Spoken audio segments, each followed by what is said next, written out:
Sarah Whitman, a 29-year-old avid hiker, set off on a solo trek in the Blue Ridge Mountains one summer morning in 2013.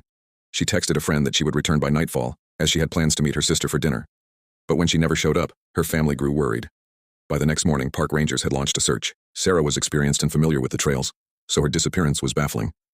Her car was found parked at the Craggy Gardens trailhead, locked, with her phone left on the passenger seat. Odd for someone who always carried it for trail maps. After 2 days, a team of volunteers found a shredded backpack off a steep trail. It contained Sarah's ID, wallet, and torn clothing. Nearby, they discovered a shallow grave, barely covered with branches and leaves. Inside was Sarah's body. She had been bludgeoned to death with a rock, and defensive wounds suggested she fought hard for her life. There were no immediate suspects. The area was isolated and no surveillance existed along the mountain road. Her family was devastated, and public pressure mounted on local authorities to find answers. Police interviewed friends, co-workers, and family members. One detail stood out. Sarah had recently moved back to Asheville after living in California for several years. She had reconnected with her younger sister Emily, who had remained in Asheville and felt left behind. Neighbors mentioned tension between the sisters. One recalled a heated argument overheard days before the murder, with Emily shouting, "You always leave me. You never cared about this family." Still, Emily had an alibi. She was at home with her boyfriend during the time of the murder.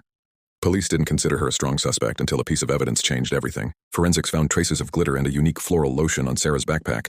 An odd detail, until a witness remembered seeing a woman wearing glitter lotion at a local bar the night before Sarah's disappearance. That woman was Emily Whitman.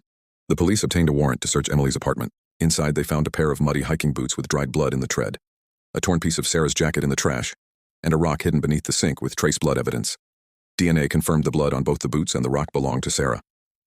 Confronted with the evidence, Emily changed her story. She admitted that she went hiking with Sarah that morning, but claimed they had split up halfway through the trail and that she returned alone. However, GPS tracking from Sarah's smartwatch, synced to the cloud, revealed they had stayed together for nearly 90 minutes into the trail. Under interrogation, Emily eventually confessed.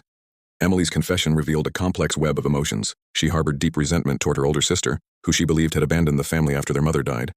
Sarah had received more attention, excelled in academics and career, and Emily felt like the forgotten one. When Sarah returned and planned to move to New York for a new job, Emily was devastated. She told investigators, "I knew she was going to leave again, and this time for good." Emily lured her sister onto the trail under the pretense of a reconciliation hike. They argued. Emily snapped, grabbed a rock, and attacked her in a fit of blind rage. Emily Whitman was charged with first-degree murder. At trial, her defense team attempted to reduce the charge, claiming it was a crime of passion and not premeditated. However, the jury believed otherwise. She had brought gloves, carried bleach wipes, and tried to stage the body's burial. In 2015, she was found guilty of first-degree murder and sentenced to life in prison without the possibility of parole.